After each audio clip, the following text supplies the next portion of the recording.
De graves accusations contre Atanga NJ. Atanga NJ mina Paul Atanga NJ.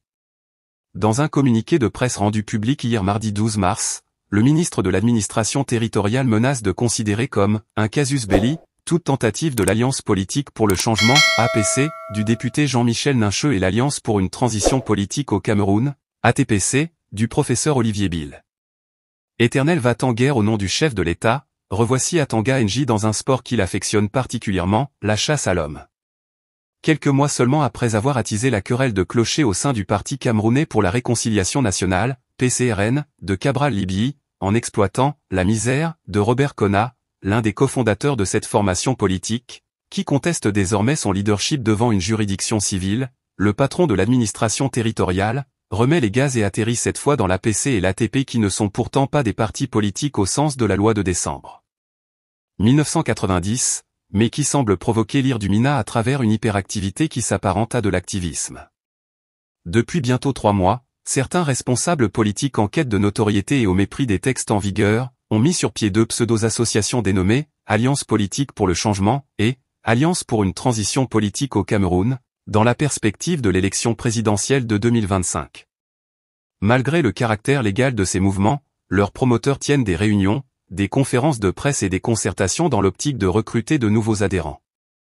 Plus grave, les promoteurs de ces mouvements clandestins sont allés rencontrer en prison des terroristes définitivement condamnés pour des crimes graves planifiés et orchestrés dans les régions du Nord-Ouest et du Sud-Ouest dans le but de nouer une alliance politique.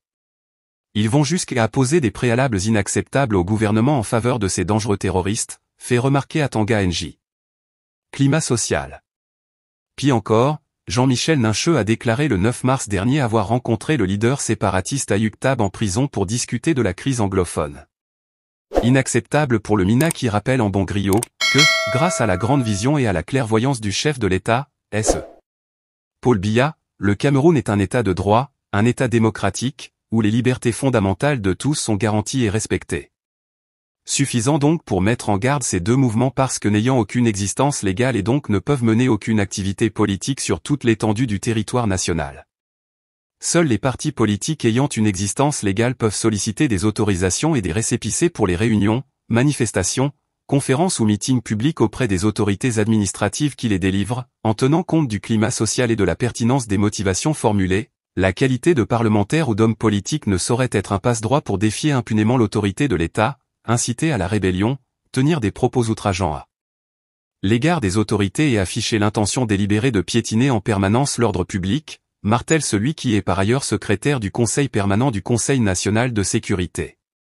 Allergique à la transition.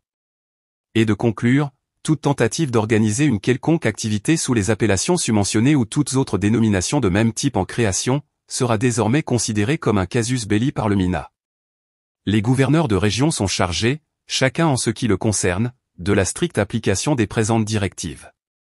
La guerre est donc déclarée. En effet, depuis quelques mois Jean-Michel Nincheux coordonne les activités de l'APC dont le projet est de rassembler toutes les forces politiques autour de la candidature de Maurice Kamto du Mouvement pour la Renaissance du Cameroun, MRC, à la prochaine présidentielle prévue en 2025.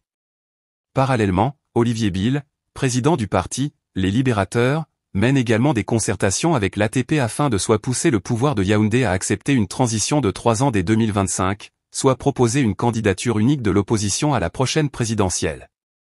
Des projets qui ne semblent pas être au goût du ministre Atanga NJ, visiblement allergique et réfractaire au vocable « transition », alors que Paul Biya est encore au pouvoir.